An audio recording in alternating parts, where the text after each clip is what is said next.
Hi everyone, welcome to Tech with OB. This is Ojasvi Bharadwaj and today we are going to solve another lead code problem which is move zeros. So yeah, let's start with the question. We are given with an array nums. We need to move all zeros to the end of it while maintaining the order relative of the non-zeros. Relative order of the non-zeros element. इसका मतलब कि if you have an array which will have some zero elements, some non-zeros element. तो आपको क्या करना है कि जितने भी जीरोस हैं उसको तो एंड में ले जाना है। तो इसका मतलब शुरू में नॉन जीरोस बचेंगे and we need to make sure कि उन नॉन जीरोस जो भी है उनका ऑर्डर ना डिस्टर्ब हो ओरिजिनल एरे जो की है उससे। जैसे कि आपने देखा 0 1 0 3 4, इसमें नॉन जीरोस क्या क्या है 1 3 एंड 12। इनका ऑर्डर क्या है, सबसे पहले 1 फिर 3 एंड 12। तो आपको जो आंसर है आपको इसको एरे को इस तरीके से मॉडिफाई करना है कि आपके शुरू में नॉन जीरोस आ जाए और वो उसी ऑर्डर में रहे, मतलब पहले 1 फिर 3 फिर 12 एंड जितने बचे हैं एंड में सारे zeros, right. I hope this question is clear. So let me copy this example and let's try to brainstorm. Have this. Okay. Now you know कि आपके पास एक एरे में कुछ जीरोस हैं, कुछ नॉन जीरोस हैं। इनिशियली आपके पास एक आ रहा होगा दिमाग में कि why cannot we count all the zeros that this array have। इसका मतलब इस एरे में आपने देखा 0 0 2 zeros हैं। आप इसको एक बार एक नया वेक्टर बना लो या नया एरे बना लो जिसको आइटरेट करके, जैसे आपका क्वेश्चन है 0 1 0 3 12। आपने नंबर ऑफ एक आइटरेशन में नंबर ऑफ जीरोस काउंट कर लिए। अगली आइटरेशन में आपने नया वेक्टर बनाया। इसमें सबसे पहले आपने देखा ये 0 है, नहीं रखेंगे। 1 है, आई विल पुट। 0 है, नहीं रखेंगे। 3 है, आई विल पुट। 12 है, आई विल पुट। अब जितने स्पेसेस बची हैं उतने में नंबर ऑफ जीरोस पार्स कर देंगे, ऐड कर देंगे। तो ये आपका न्यू वेक्टर हो गया। अब आप नम्स को इसी के इक्वल बना सकते हैं जो कि नया वेक्टर है या नया एरे। बट क्योंकि आपके क्वेश्चन में दिया हुआ है, आपके क्वेश्चन में सिंस दिया हुआ है, you must do this in place without making a copy of the array. इसका मतलब आप देख पा रहे होंगे कि यहाँ पे वॉइड रिटर्न कर रहे हैं, ना कि एरे रिटर्न कर रहे हैं। तो इसका मतलब कि अगर आपको एरे रिटर्न करना होता तो you could have return directly this, ये जो आपने नया वेक्टर एरे बनाया था, right. But since you don't have to, आपने यहाँ पे नम्स को इक्वेट कर दिया उस वेक्टर के, तो आपका नम्स मॉडिफाइड हो गया न्यू वेक्टर के। बट अब आप इसकी स्पेस की बात करो तो आपने देखा आपको एक नया पूरा का पूरा वेक्टर स्पेस लेना पड़ रहा है, राइट। तो आपको एक नई स्पेस कॉम्प्लेक्सिटी इसकी ऑफ एन हो जाएगी जो कि नॉट रिक्वायर्ड है, आपको एक्स्ट्रा वेक्टर की जरूरत नहीं है। So let's try to find out कि can we somehow optimise this solution. So let's see, we have 0 1 0 3 12 0 3 and 12। आपको पता है कि जो भी नॉन जीरोस आएंगे वो शुरू से एंट्री होनी उनकी शुरू होगी आपके, क्योंकि लिखा है कि जितने भी नॉन जीरोस हैं उनको शुरू में रखना है, राइट।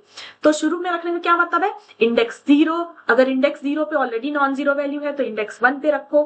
फिर अगर इंडेक्स 1 पे भी नॉन जीरो वैल्यू है तो नेक्स्ट इंडेक्स 2 पे रखो, right. I hope you got this question. अब इसके लिए हम एक वेरिएबल ले लेते हैं x, जो कि ये टेक केयर करेगा कि शुरू से जितनी भी वैल्यूज हैं, जितनी नॉन जीरो है वो शुरू में आए, ठीक है। x क्या बताएगा कि किस पोजीशन में हमें इस नॉन जीरो वैल्यू को इंसर्ट करना है। जैसे अगर आपने देखा शुरू में तो सबसे पहले आपको x जो है वो 0 पे होना चाहिए, क्योंकि आपको सबसे पहले 0 पे ही नॉन जीरो वैल्यू चाहिए, राइट। 0 पे मतलब इंडेक्स नंबर, जैसे आपको पता होगा एक एरे है तो उस एरे का index 0, index 1, index 2, index 3 and index 4, right. ये x बताएगा कि शुरू में तुम इस पे रखो।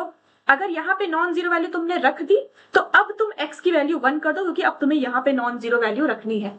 अगर ये भी हो गया तो x को एक बार और बढ़ा दो, अब यहाँ पे नॉन जीरो वैल्यू रखो, right. So let's say we have this, we have x equals to 0। हमने पार्स करना शुरू किया इसी एरे को एक बार शुरू से।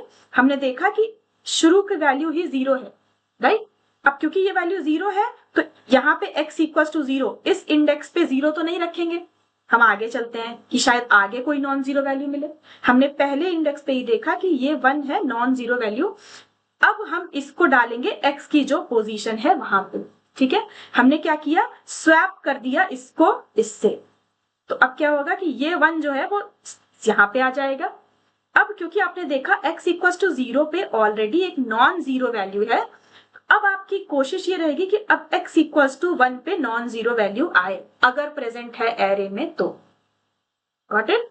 अब आपका x इक्वल टू 1 है, अब आपने यहाँ पार्स करके देखा ये भी 0 है, तो अब x1 पे 0 तो चाहोगे नहीं, क्योंकि हो सकता है आगे नॉन जीरो वैल्यू हो। आप यहाँ पे आए, आपने देखा यहाँ पे 3 है, तो अब आप चाहोगे कि x इक्वल टू 1 पे 3 आ, ठीक है। तो अब आपने फिर से x इक्वल, क्योंकि अब ये चेंज होके बन गया था 1 0 0 3 12, तो अब ये दोनों स्वैप हो जाएंगे, तो आपका 3 यहाँ पे आ जाएगा और 0 यहाँ पे आ जाएगा, ठीक है। तो आपका 3 यहाँ पे आ गया और 0 यहाँ पे है, 0 ही हो जाएगा, ठीक है। तो आपका ये नया वेक्टर क्या बना, वो था 1 3 0 0 and 12। I hope this is clear. अब आपका x अब यहाँ पे चाहो, अब आप यहाँ पे चाहोगे कि नॉन जीरो वैल्यू आए, ठीक है। अब आपने यहाँ पे x इक्वल टू 2 पे चेक, अब x इक्वल टू 2 पे भरना है आपको नॉन जीरो वैल्यू। आपने कौन कौन सा कंपेयर कर लिया था, ये कर लिया था, ये कर लिया था, ये। अब आप लास्ट कंपेयर करोगे ये वैल्यू, आपने देखा ये भी नॉन जीरो वैल्यू है, तो let's try to put it in the x position, x की पोजीशन पे आप पुट कर दो, ठीक है। अब क्योंकि हम हर बार स्वैप कर रहे थे x की जो वैल्यू, क्योंकि x की वैल्यू हर बार 0 थी तो स्वैप कर रहे थे, यहाँ पे आपने स्वैप किया तो ये वैल्यू यहाँ चली जाएगी, ये वैल्यू यहाँ चली जाएगी, तो यहाँ पे 12 आ जाएगा, और 0 तो ये था ही, और ये वैल्यू यहाँ जाके 0 आ जाएगा। तो हर बार अगर आप नॉन जीरो वैल्यू से स्वैप करेंगे तो 0 0 एंड में करके जितने लास्ट में चीजें बचेंगी वो 0 ही हो जाएंगी, ठीक है। Let's try to code this solution. Yeah, so let's say we have an int n equals to nums dot size. अब जो मैं x बोल रही थी, शुरू में x की वैल्यू 0 होगी, क्योंकि मैं चाहती हूँ कि जितनी भी वैल्यू स्टार्टिंग के इंडेक्स जो है वो धीरे धीरे नॉन जीरो वैल्यू से भरे, और सबसे पहला इंडेक्स जहां पे नॉन जीरो वैल्यू होनी चाहिए वो है 0, ठीक है। एक लेंगे हम आइटरेटर, एक और इंडेक्स लेंगे i इक्वल टू 0, ये क्या करेगा, वो हर वैल्यू एक पूरे उस एरे को आइटरेट करेगा, ठीक है। हम क्या करेंगे, i लेस देन n, इसका मतलब ये एरे, ये लूप चलाएंगे एंड तक, पूरे फॉर लूप मतलब पूरे एरे के हर एक एलिमेंट को आइटरेट करेंगे। हम चेक करेंगे इफ जिस एरे एलिमेंट को हमने आइटरेट किया है वो 0 नहीं है, अगर वो 0 नहीं है तो तुम स्वैप कर दो जो भी नम्स x पे, जो x की वैल्यू जो थी वहां पे उससे, और x की वैल्यू मोस्टली 0 ही होगी, क्योंकि हर बार हम स्वैप 0 0 से ही कर रहे हैं। अगर आप सबसे स्टार्टिंग वाला केस देखोगे, जैसे कि x equal to 0, i equal to 0 और x इक्वल टू 0, उस केस में अगर i नॉन जीरो भी है, मतलब i जैसे यहाँ पे अगर आपका एरे 1 0 0 होता तो इस केस में nums i is non zero, right. और स्वैप किससे करेंगे, x इक्वल टू 0 से, तो ये अपनी ही पोजीशन से स्वैप करेगा, तो उसका कोई फर्क नहीं पड़ेगा। I hope this is clear. Can go here, nums swap nums 0 की जगह नम्स i से स्वैप करेंगे और करेंगे नम्स x, ठीक है। सिंस हमने स्वैपिंग कर दी, इसका मतलब कि x वाली पोजीशन अब नॉन जीरो हो चुकी है, हमें क्या करना है, अब नेक्स्ट पोजीशन को स्वैप करने की जरूरत है, ठीक है। स्वैप कर दिया हमने, हम i को हर बार प्लस प्लस करेंगे ताकि i एंड तक जाए, एंड में वी कैन सिंपली रिटर्न, क्योंकि हम यहाँ पे स्वैप कर दे रहे हैं, ये एरे खुद में आपस में ही चेंज हो जा रहा है, ठीक है। Let me run it.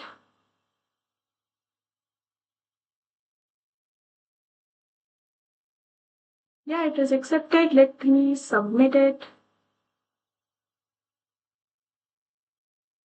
Yeah, it is accepted as well. So I hope this solution is clear to you all. If you have any doubts, please drop in the comment, and don't forget to subscribe, and all the very best for your interview preparation. Thank you so much.